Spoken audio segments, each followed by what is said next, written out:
Welcome to your reset reflections.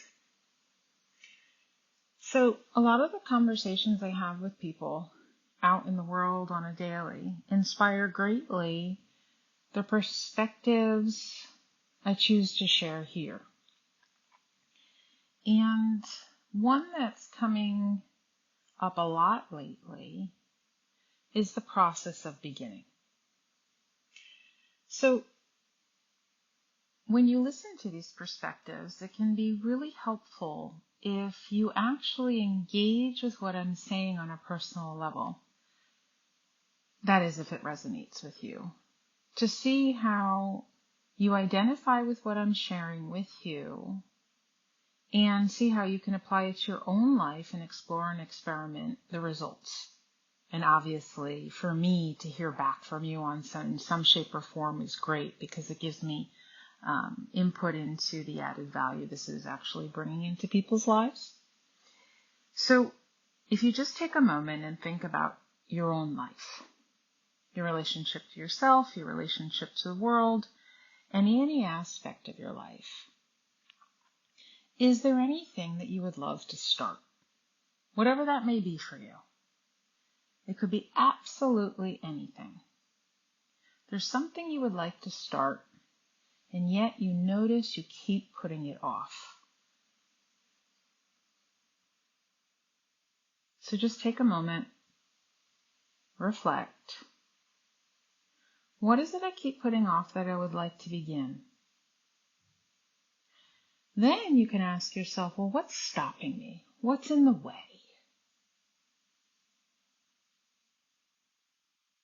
Take a moment to jot that down. Don't worry if it doesn't come to you immediately. If it doesn't, you can do this again another time after you ponder on the question for a while. All right, so there's something you would like to start, whatever that may look like for you in your life, but you find yourself stuck. So then you can ask yourself the question, okay, this stuckness, where do I experience the stuckness in my body? Where is the stuckness located? And what is the word or words I would use to describe the stuckness? So get as specific as you can, because the mind loves to stay general. Describe temperature. Does it feel, metal-like, ropey-like, wood-like, whatever quality it takes on this stuckness? And where is it located? So you could say it's in the chest. Okay, is it in the right side? Is it in the left side? Is it in the center of the chest? Get as specific as possible. All right, so that's where it's located in the body. The stuckness related to whatever you would like to start, but you find yourself stopping. It's like a non-starter. Okay. Then the second thing to ask yourself is, what is the emotion associated? So when you think of this thing you want to start, but you're not starting and it's stuck somewhere, what's the emotion associated? And if you don't know, simply write next to emotion, I don't know. All right. And then, this gets a little trickier. Try out for yourself, what's the thought associated to the stuckness? And the thought will sound something like this. Something is that should not be, or something is not that should be.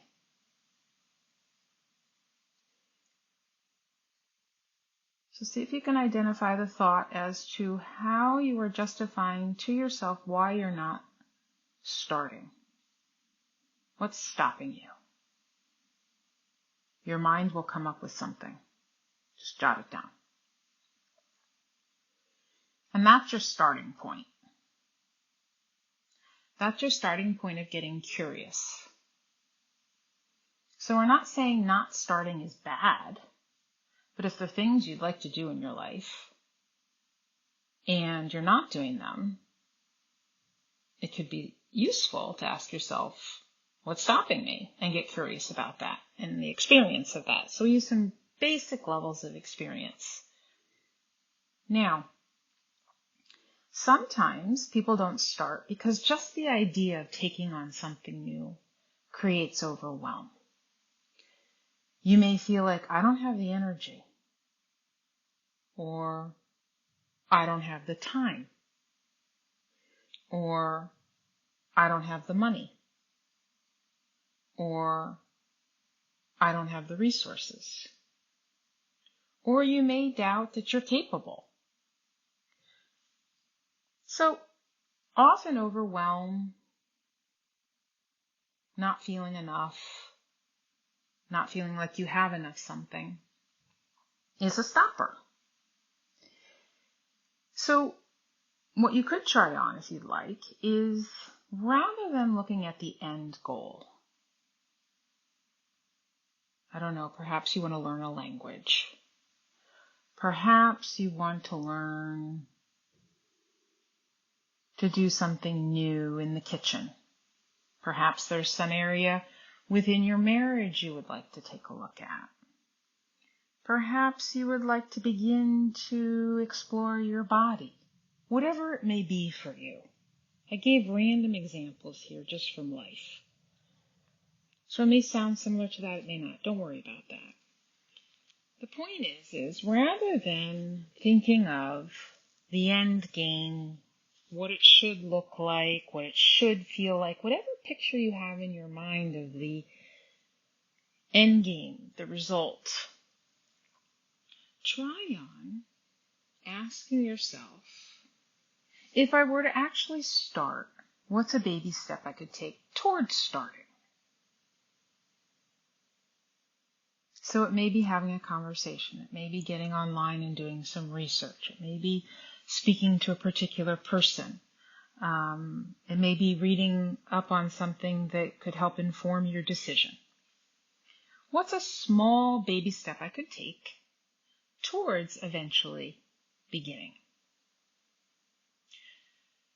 And rather than looking at it as an arrival, perhaps begin to look at it as a journey that has no arrival. And the reason I say this is because more often than not, if we look at something as a journey with no arrival, then it gives us the freedom to adjust, pause, stop, reflect, change the position of the direction we're going in when needed. It's more of a what's unfolding right now and what's appropriate for right now. So it gives you more freedom of choice in the daily. And with freedom of choice, pardon me, I may show my age here, you can take out your pencil and paper and take out your eraser and readjust course at any time based on living into your baby steps. Because more often than not, we have an idea of what something's going to feel like, what's it going to be like, and often that's a stopper before even getting started. So rather than trying to fit what we're doing into a picture or an idea we have in our mind, we're just taking baby steps, baby actions on the daily that then will eventually lead us to the next step. And at the same time, you're giving yourself freedom to readjust course as necessary as you actually live into the experience in reality. And one of the beauties of taking baby steps on the daily is, in the morning, rather than getting up out of the bed and rushing into your day, perhaps at a certain point in the morning time, you can sit down and simply write down what's the baby step or baby steps I'm going to take today. What's doable for what I've got going on? And then you plan that out. And it may go as planned, it may not go as planned. But if it's a baby step, it won't take a great deal of time, energy, resources of any kind. Then, at the end of the day, you can sit down and take a look and acknowledge that you did it, or that you didn't. And if you didn't, no worries. It gets put off to the next day, and you attempt that baby step the next day. No judgment, lots of compassion, I'm going to try again tomorrow. And over time, these little baby steps end up leading into major shifts in our lives. They lead us in supporting, creating things for ourselves or within ourselves that we really desire for ourselves. And through taking baby steps,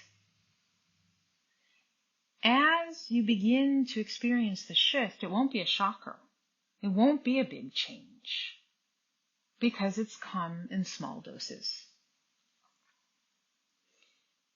In a way, you could associate baby steps as planting seeds in the garden of your life. What is it you'd like to cultivate in your life? Well, the first step to cultivating anything in the garden of your life is through planting seeds. And then you'll tend to those seeds. And the seeds that you tend to, some will grow, some won't. If you've ever gardened, you know how that works. We don't control the outer forces, but we do have agency in what we choose to invest our time, energy, and precious resources in. So I hope you find this supportive in whatever it is you're striving to begin and haven't quite yet taken your first step or planted your first seed. And if any of this resonated with you and you liked it, please, to help others have access to it on the various platforms this podcast is now on, if you would follow, share, it helps other people see it more easily. So I will check in with you next week, and as always, I love to hear from you and how what I am sharing here with you is resonating or not. Have a wonderful day.